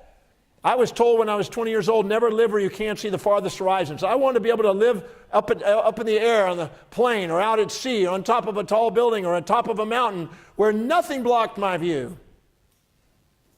And I would have more vitality than most people on the planet because I wanted the secrets of understanding how physiology worked. I've studied thousands of hours on physiology, applied physiology, to want to know how does this magnificent body work. And I want to be inspired, and I didn't want to subordinate to people in the spiritual world. Isn't it interesting that people, majority of people, 7.5 billion people are subordinating to some religious authority, and the authority that they're subordinating to did not subordinate to anybody. They were the independent thinkers. I want to be the independent thinker, not the person that's the sheep. I want to create original ideas on the planet. Raise your hand if you want to do something and make a difference. Your difference that you make in life is proportionate to how congruent you are with who you really are, because that's unique. Your hierarchy of values are unique. No two people have the same set of values. So if you're living congruently, you are unique, and that's how you make the greatest difference. But if you inject the values of all these other people in your life, you'll dilute your uniqueness, and you'll fit in. And then you'll get all these expectations that are unrealistic on yourself and beat yourself up wondering why you're not empowered and grateful for your life. Your gratitude in life will be directly proportioned to your authenticity. Because you'll see life on the way, not in the way.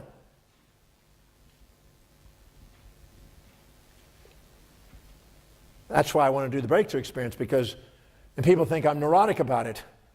They go, would you do something 43 times? Or hell, I did 3. One time I was in Australia, I did 3 of them in 1 week. Monday and Tuesday, Thursday and Friday, Saturday and Sunday, 1 week. And then I did the one before it on Monday and Tuesday. So I did a Saturday, Sunday, Monday, Tuesday, Thursday, Friday. I flew in between. And then Saturday, Sunday. I got to do 4 breakthroughs in 9 days. And people said, you're fucking crazy. I said, no. I'm inspired by what I see in people's lives when they change. Tell me if there's not anything more important in life than making a difference in somebody else's life. Tell me if that's not the most fulfilling thing you friggin' have in life. My daughter and I were sitting the other day in Houston, Texas. We gave each other a hug. And she worked till 2 a.m. finishing up helping the students in the breakthrough experience with me.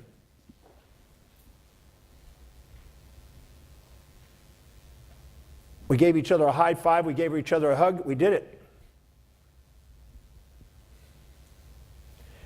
You deserve to do something you're inspired by on a daily basis so you can go to bed at night with thankfulness. You'll be a leader if you do that. That make any sense?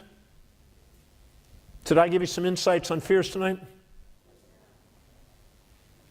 It's a lopsided perception. As long as you're addicted to a fantasy, you'll have to have that fear. Set a real goal with real balance, and your fears will let you know when you're not quite there. And the second you're there, they aren't there anymore. Because you now have a path and action steps strategically planned and know exactly what's action. That's why you've heard the statement, actions cure fear. But prioritized strategic actions do. And then you realize your fear was exactly doing what its job was, to make sure you set real goals in real time with real people that are aligned with real values. And that's how you become a leader in the spontaneous way of doing both of them at the same time. They're both the same exact act. Raise your hand if you got something out of tonight. Matthew, it's time for you to come back up. Let's give John a round of applause. All right. How good was that? Does anyone else have a mild hand cramp? Now, guys, we've got time for Q&A now, so John, pull up a seat.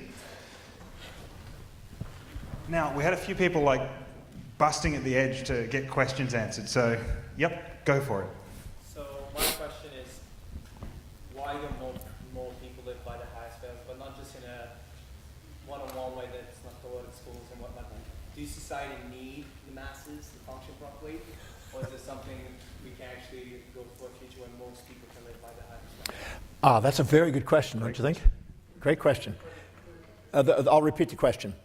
Why is it that so few people consciously live by their highest values? Consciously. Okay. Watch carefully. Let me just watch the room here. Raise your hand if you have a desire for financial independence. Okay, now, raise your hand if you have got financial independence and never have to work another day in your life. I don't have to. I love doing it. Okay, it's less than 1% that obtain it. But most people have the fantasy that that's what they want. But their action steps keep spending money on consumables. Does that make any sense? Let me just give you a wake-up call here. If you're 20 years old, if you save 10% of your income by age 65 on the same lifestyle that you're existing on, you could retire financially independent. If you're 30 years old, and if you save 20% of your income at 65, you can do it. If you're 40 years old, 30%. At 50 years old, 50%. At 40%. And at 60 years old, 50%. And what did I just say? It's 10 behind your age. So 30, 20%, 40, 30%, 50, 40%, and 60, 50%. So the longer you wait, the less likely you're going to do it, because you're not likely to save 50%. Very few people do. I'm one of the few people that save over 50% of their gross income. Now, so if you don't have a value on that, that means you have a higher value on spending money on something else, don't you? Would you agree? And that means that those things are more valuable, because the hierarchy of your values dictates your financial destiny and dictates how you spend your money. Now, most people have a fantasy, I want to be financially independent. But their life demonstrates something different, and their life demonstrates what their real values is every day. But their expectations aren't in line with what their values are. And therefore, raise your hand if you've ever beaten yourself up about your finances. Hold your hand if you've ever beaten yourself up about the way where you are financially and thought by now I'd be farther along. So your expectations come from because of comparison to other people that you admire. You wish, oh, I wish I could be that. You set up a fantasy expectation to get a dopamine fix and then beat yourself up because you're still not getting that fantasy. Instead of finding out what you really value and setting goals that are matching that. That's what the breakthrough's for. The breakthrough experience is to help you get clear on what you really value so you set goals that will give you results. Because most people have fantasies and they write down and they go, oh, I want to be financially independent, I want to be a superstar, I want to be this, I want to do that, I want to have sex 25 times a day, da, da, da, da. And the real true objective is only 20 times a day. No, I'm joking. The real objective is more realistic, right? So people they have so many injected values from other people, they're comparing their lives to so many other people, the expectations they have on themselves are completely unrealistic. And those are the fantasies that create their nightmares, their phobias. But your life demonstrates what your real values are. So I can look at your disbursements on your bills and look at where most of your money goes, second most, third most, fourth most, and I'll tell you what your values are by how you spend your money. Does that make any sense? So if you have a higher value on shopping than you do on saving and investing, you'll blow the money. I know a friend that just went shopping the other day, spent $70,000 on shopping in one day, 70 grand on shopping. Now, she inherited $110 million the other day and immediately spent $70,000. So what's going to happen to the wealth that she's got? It's all going to go down. Because her hierarchy of values, money circulates through the economy from those who value it least to those who value it most. So it'll automatically redistribute itself right back into what your values are. So people have an unrealistic expectation and they're not conscious of what their real values are. In the breakthrough experience, I make you conscious of what your real values are. Because until you set goals that match that, you won't have fulfillment. Are you with me on that? Because your fulfillment is proportional to the congruency between goals and values. So if you're not setting goals that match the values, or you're not changing the values to match the goals, there's no fulfillment in life. And there's these delusions. I teach you both of those in the breakthrough experience. They're both essential to master. And I really don't know how you're going to escape not mastering those if you really want to have a fulfilled life. Might as well learn them. But that's why people have unrealistic expectations themselves, a fantasy about how their life's supposed to be or how people are supposed to be, instead of looking at what their life demonstrates. Your life demonstrates what you value. I'm more interested in what you live than what you fantasize and say. Everybody tells all kinds of things. I want to be financially independent. Their life doesn't demonstrate. I don't care about what their words are. I want to look at what their life demonstrates. And let's build on what your life demonstrates. Or let's shift the values to change your life's demonstrations and then set goals. But until we do it, we're not grounded. We're living in la-la land. And people deserve to be crushed when they live in fantasy worlds. Because the love of this universe crushes people from their fantasies to make them grow up. Great question. I'm going to take one from, yes, in the back, nice and loud so I can hear you. John, do you think it's a fantasy to want to live entirely, all your time is dedicated to your highest values, or is it necessary to spend some of your time on your lowest values? Well, the beauty of delegation is you can delegate everything. You can delegate. I mean, I can hire somebody to wipe my ass if I wanted to. I've considered it. I could write a fucking book while they're wiping.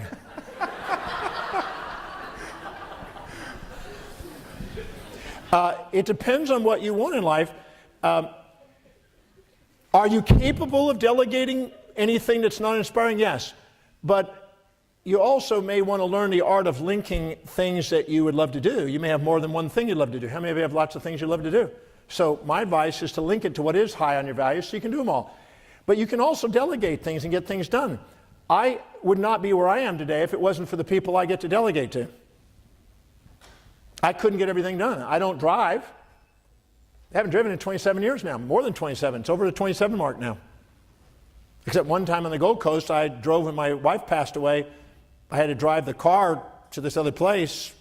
That was it. And everybody in Australia looked like they were waving at me, but it was because I was on the wrong side of the road. And they were saying, get the fuck over on the side. I thought they were friendly here, that's all. But I was driving on the wrong side of the road, but that's why I don't drive. But I don't cook either. Does that make any sense? The last time I cooked of any form was I was at my girlfriend's place in Cape Town, South Africa, and she was making some soup. And she said, well, let's make you productive. And I said, what do you want me to do? And she said, here's a carrot, and here's this little machine that turns it into these coily little screwy things. How many know what I'm talking about? It makes, and so I screwed a carrot. I've never gotten to screw a carrot before, so I got to screw a carrot. It's a novel experience to me. That was the most domestic thing I've done since I was 24 years old. So the answer to the question is that yes. You can delegate damn near anything. Warren Buffett was interviewed the other day, and they asked him about his agenda, and most of it's reading. He reads all day, and he gets interviewed, and he inspires people. And all he does is research and read and inspire people. The rest of it's delegated away. It's done him well. So I always say that anything that that you aren't inspired by, that you're doing, is diluting your power. So delegate it. By the way, the lower the socioeconomics you come from, the more likely you'll do a whole lot of stuff and be a jack of many things. And the person at the very top of the game is usually the specialists that are able to do something extraordinary. I saw that on our ship when there was a 16-year-old girl whose mother and father were extremely wealthy, and they hired Nobel Prize winning leaders to come on. They bought 2 apartments on our ship, one for the daughter at 16, she's now 32, and the other for Nobel Prize winners, and she had a Nobel Prize winner teach her every single school class in her school. So her parents had enough wealth to pay the guy $100,000 to come on for 6 weeks and train them in the greatest insights in the field. And this lady is so far ahead of the average person, it's not even funny. She is so far ahead. I mean, she's managing companies, she's leaders, she's amazing things, because she had her parents highly specialized delegations for everything she was doing. And she's doing the same thing now in her own life. So I don't know the limit of delegation. I really don't. But if you have meaning and you love doing something, you don't need to delegate. But anytime you're doing desperate things, don't expect to have the greatest self-worth. Because your self-worth is directly proportionate to what you're doing on the hierarchy of your values. If you're doing what's most inspiring to you, yes. If you're a surgeon and you love surgery and you don't love to do it, then delegate the administration and delegate all the other stuff and get on with doing what you do, your specialty of surgery. Dr. Denton Cooley, one of the greatest surgeons in the world, that's what he did. And he had even delegated disciples helping him in the surgery, so he only did the highest priority surgeries on the most meticulous situations and trained those other people, and he did what he loved, teaching people how to do surgery and doing surgery. Everything else was taken care of. Everybody else was a specialist. So you tell me, where do you want to play in the game of life? It's up to you. Brilliant question. Thank you for that. We had one more over here, sir. Hi, I'm Mark. And, Hi, Mark. I have a breaking example trying to sort out this whole values and expectations thing. I think you said that I've really spoken to the situation I'm in right now in the no accidents department. And in particular, my mother died yesterday. And so I went home from work. I found out at midday while conducting a workshop, so I got to practice what I preach in resilience. And I got home where I had an expectation that my lovely wife and 3-year-old daughter were going to be there to provide comfort. And they weren't there. She opted instead to go deliver a present to a friend who was going to leave first thing this morning. And so I thought, well, it'll be home. Got to be 9 o'clock. I got a text from her saying, oh, we just left. And something about that just triggered me off. Like, I sent her a text saying, so where is my family? Yes, I don't have a family. And on the other hand, I really take on board what you say about, I'm expecting her to live by my values. My value is, family means, you're here to comfort me when my mother died. Well, evidently he's operating out of a different value. And I really take on board that I'm expecting her to live by my values. In fact, I also took on board that I'm expecting her to live by a higher standard than I expect myself. Can you believe that? And So what's the question? well, what I'm getting to it is, so which is the fantasy and which is the expectation? On the other hand, I think I'm justified in expecting somehow, and there's a piece about what a family is, and Isn't that a great question? Great, thank you for sharing that, Congratulations. by the way. You educated and a question. I like that. That was good. So thank you for that. Yeah. How did the universe begin, too? I get those. I love it when I get a little email coming in from my students from around the world. I get a lot of these. And it says, I know you're really busy, and I just have this one question. How the fucking universe begin? And I go, a fart. A big fart. Called the Big Bang. No, I'm joking. In my observation, and it's something I explained in the breakthrough, and doing the DeMartini method, I pretty well confirmed it, that you can only expect yourself to make decisions based on your own values. And you only attempt to make decisions by other people's values when you are infatuated with them and give them more value than yourself. Freud called this the superego. The superego is the injunction and injection of authorities, values into your life that you then moralize your own behavior by and then project unrealistic expectations on yourself and beat yourself up. So if I expect any human being to live in my values, while they're temporarily infatuated with me, they may attempt to try, but nobody can sustain living in my values other than me. And if I expect me to live in anybody else's values, while I'm infatuated, I can certainly try, but I can't sustain it. But the moment I set goals and expectations that match my values for me and other values for them, I appreciate me and I get to appreciate them. And every human being wants to be loved and appreciated for who they are, and who they are revolves around their highest value. So anytime we get away from that, we're setting up resistance and friction. And I'm now convinced that entropy, the tendency to go from order to disorder in life, is directly proportionate to our judgments. Anytime we put people above us and inject the values, we set up entropy in our life. And anytime we exaggerate ourselves and project ourselves onto others, we call it entropy in life. So anytime we have a judgment, we're creating unrealistic expectations because we're ignoring half of what's there with our conscious-unconscious split. And we automatically create our life in hell. Judgment is hell. Because our life is hell. You know what hell is? Expecting others to live in our values and expecting us to live in other people's values. That's hell. Because life is hell that way. Because you're ungrateful. Because you have an expectation to live in something you're not going to, and you're expecting them to live in your values, which they're not going to. Raise your hand if you ever expected your spouse to live in your values and found it futile. I've had people right in front of me in the breakthrough experience, husband and wife, bitch and project their expectations. The wife says, he needs to mature and grow up. He still hasn't grown up. He's not finally doing what's important in life, which is take care of the kids.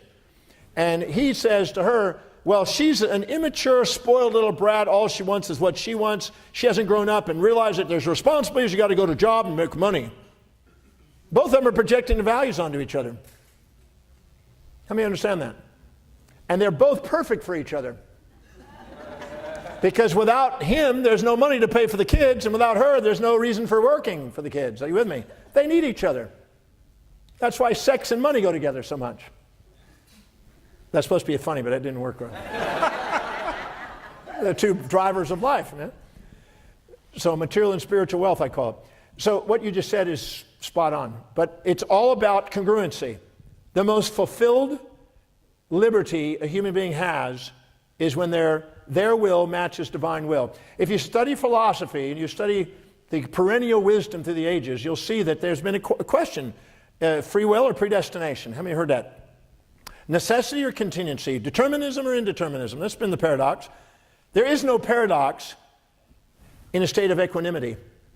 Because when you're infatuated with you and looking down on somebody else and proud and looking down, you expect them to live in your values. When you're looking up and minimizing yourself and exaggerating, you're expecting you to live in their values.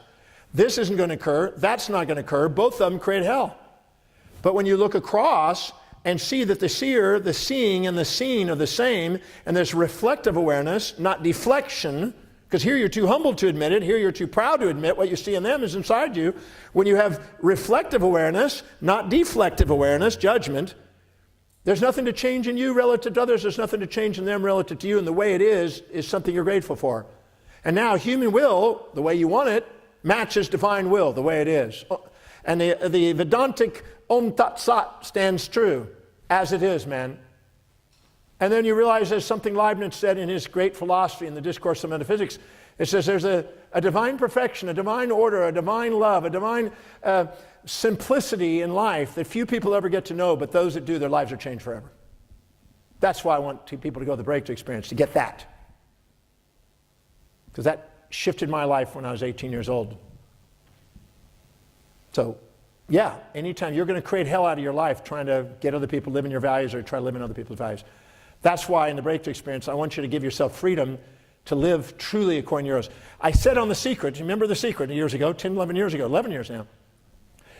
When the voice and the vision on the inside is louder and more profound than all opinions on the outside, you've begun to master your life. But most of us are subordinating as a herd to the majority of people on the outside instead of actually having the courage.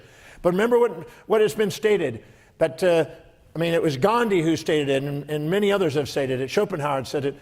It says, at first, those that are unique, they get ridiculed. Then they get violently opposed, but eventually it becomes self-evident because eventually there's a natural inclination for other people to want to be part of somebody who's authentic. If I'm authentic, there's a part of you that'll be magnetized to that, to the degree I do. I can't fake it. If I fake it, I don't have the power. But if I'm authentic and I walk my path, and regardless of what people think, and I walk my path, you leave an effect in the world. Because people can't help but respect you over time because there's a part of them that wants to be free to do the same. How many of you understand that? That's a leader.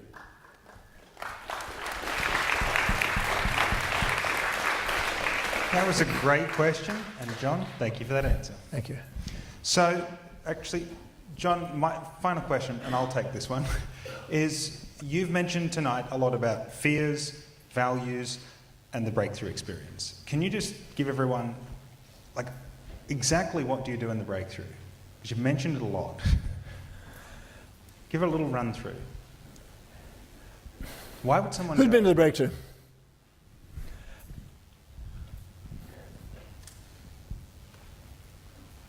When I was 17 and I met Paul Bragg, I was ready. I nearly had died in my life. I had been laying in a tent face down in my own vomit. I almost died of strychnine poisoning right before that. And I thought to myself, if I make it through this ordeal, I want to do something more with my life than this. And I was led, by the help of a woman there, who found me in my tent, to a health food store, which led me to a little class, which I never attended classes, but something intuitively said to go there. And that night, a man spoke, and he was speaking to me. Now, he was speaking to everybody in that room, but I felt he was speaking to me. How many of you have been in one of those moments? And ever since that night, I remember saying to myself that I wanted to overcome my learning problems. I want to learn how to read. I wanted to be intelligent. I never thought I was ever going to be intelligent until that night. And I had a dream that someday when I'm his age, I want to pass the torch and do the same thing he did for me to somebody else. And I set out that I wanted to travel the world and teach. And I don't know about you, but that's really important to me. You have something that's important to you. I don't know what it is. Maybe it's raising a beautiful family. Maybe it's creating a great company. Maybe it's learning something. Maybe it's excelling in sports, spiritual awareness. I don't know. But there's something so core inside you that your life revolves around it. Mine is just traveling the world teaching. The other day, it's interesting you asked that, but the other day I was looking through a gold journal that I had with me on my flight through Montreal to Quebec City back in late 1980s. And on that flight, I saw a vision, literally in meditation. I don't know if you believe in visions, but I'm absolutely certain that these occur. And it was lucid. And it said, Breakthrough to Higher Power, the VIP program, just came to me, and I wrote it down. Within the tiny acorn lies a mighty oak, an idea whose time has come. And I wrote all that down, and I still have the actual drawing. I pulled it out the other day. And I got tears in my eyes. How many had moments where you had tears of inspiration? And I just knew that I had to deliver that program. Now, 1,117 times later, I'm still delivering that program. And it's my attempt to do what that man did for me with as many people as I can across this planet. The breakthrough experience is not just a seminar. Because if you walk away and put it on a shelf and see it as just a seminar that you attended, I didn't do my job. It's an introduction to a new paradigm of how to view life, how to make decisions in life, and how to act in life. Those are the only three things you have in your life: your perceptions, your decisions, and your actions. That's what you have control over, nothing else. And I knew that core of that was the values. There's no doubt in my mind that's the core of it. That's why I spend every seminar I talk about, I use values in it. And the breakthrough experience, I want people to know what their values are. I want them to know how to live congruently accordingly. I want them to know what it is that distracts them from it. And I will develop the DeMartini method, which I teach in the program, how to dissolve those distractions so you can become present, poised, purposeful, productive, prioritized, and patient to a long-term dream that has so much meaning that you'd want to dedicate your life to it. You'd want to dedicate your life to it because you're worth it. It's worth it. It may be raising a family. It may not be traveling the world like me. That's unique to me. But whatever it is, you want to give yourself permission to do it, because there's a whole lot of people that aren't giving themselves permission to live according to what they really want. There's a whole lot of people that are subordinating to the people on the outside and confusing the clarity of what they're calling on the inside. There's a whole lot of people that are, as a result of it, devaluing themselves and keeping themselves financially stuck and not giving themselves the courage to go after entrepreneurially what they really want to do in life and create the career that they want or the social impact that they want. Most people sit there and they go, you know, what business should I work for to have security in life? Instead of what's the business I want to create globally across the planet? They think of what sport team should I support? Instead of what sport team do I want to own, or what movement in sports do I want to create? What religion should I follow? Instead of what spiritual movement do I want to found on the planet, like those great leaders? They don't give themselves permission to do that. I designed the breakthrough experience to give people permission to go after what they want in life and give them the tools that have helped me do that for my life.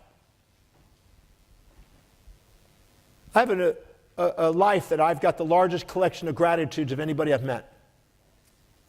If you can bring somebody to me that's had a bigger list of gratitudes than myself, I'll give them a free breakthrough. Because I documented every single day thousands and thousands and thousands of pages of gratitudes of all the things that happen. The breakthrough experience is for you to expand your game, play in a bigger field. Because nobody gets up and wants to shrink. They want to expand their knowledge, they want to expand their business, they want to expand their wealth, they want to do extraordinary things with a relationship, they want to have social influence, they want to have vitality, and they want to be fucking inspired. And I mean inspired by what their life is about, so they can look in the mirror and say, thank you, I love you. Because I watched with Louise Hay 31 years ago how difficult it was for people to stand in front of a mirror and say, thank you, I love you. I couldn't believe how many people couldn't do it. She had to get me away from the mirror. I couldn't stop. I don't understand why people can't do it. I couldn't understand it. I wanted to find out what's causing that. And I guarantee you the reason is they're expecting themselves to live in somebody else's values, and they're beating themselves up because they're not achieving it. But the real truth is the magnificence of who they are sitting inside there, and it deserves to come to the surface and be led. You're a leader inside. I'm sure the breakthrough experience helps people do that. I've got thousands of thank you letters from people around the world demonstrating that. And you will never be the same after breakthrough. Who can put their hand up and know what I'm talking about? You're fucked up for life. You will never see life the same way after the breakthrough experience, because I'm going to shatter some myths. How many of you got a couple myths shattered tonight? I'm going to shatter some myths, and I'm going to give you such grounded principles that you'll go, got it. So if you want to break through and expand in the 7 areas of life, the breakthrough experience can help you. I'm certain about it. As certain as I'm sitting here talking tonight, I'm as certain about that. So, John, you're doing the breakthrough in February. Now, one of the reasons why I actually flew down here tonight, by the way, is to encourage you to have your breakthrough. I'd like you to actually pull out that little, if you wrote something down, like a goal, on that little piece of paper, I'd actually like you to pull that out and write a number next to it from 1 to 10, just how important that is to you. You know, really think about it. You know, it's interesting. Today is actually my 2nd anniversary. And when the date popped up and Samantha asked me to come along, the first thing that she said was, absolutely go. And there's no place that I would rather be than with you guys here tonight, because this program changes people's lives. Now, there is, if you can go to the next slide, please, brother. Life Rewards Action, and John, thank you very much, has actually got a special on tonight where if you purchase the breakthrough in full, it's $1,999. Now, in addition to that, there's something really cool that, and this didn't occur when I did the breakthrough 11 years ago, is, you know, the program is in February, and who's pretty excited about the work they've seen tonight and thought this could benefit my life? Just in general, hanging out with John's a great idea.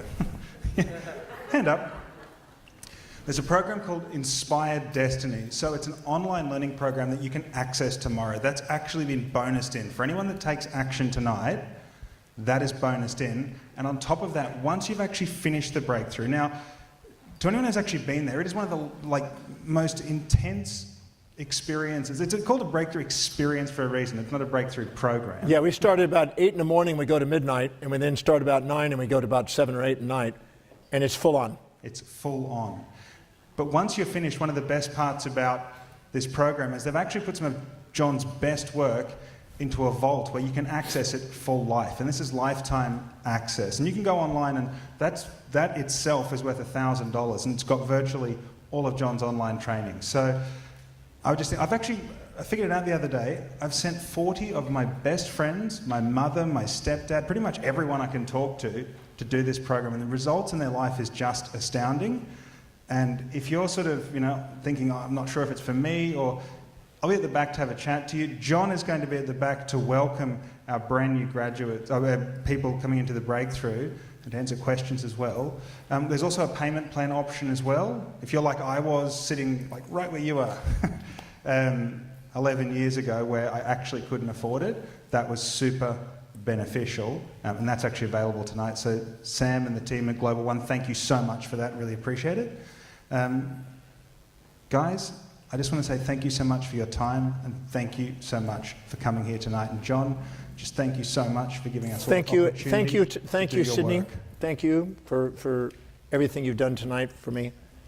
And please, please, look inside yourself and ask yourself honest questions about what you really want. Because I'm absolutely certain a breakthrough can help you get it. So please, dig inside and find out if it's for you. If it is, go to the back, join me. You will say thank you. You will not see life the same way after the breakthrough experience. You're going to have an advantage that the average person never has. Absolutely. If anyone's been to the breakthrough and agrees with that statement, can you just... Such an advantage. So anyway, thank you all so much for being here tonight. Travel home safe, and we'll catch you next time. Thank you. Love you, Sydney. Thank you, John.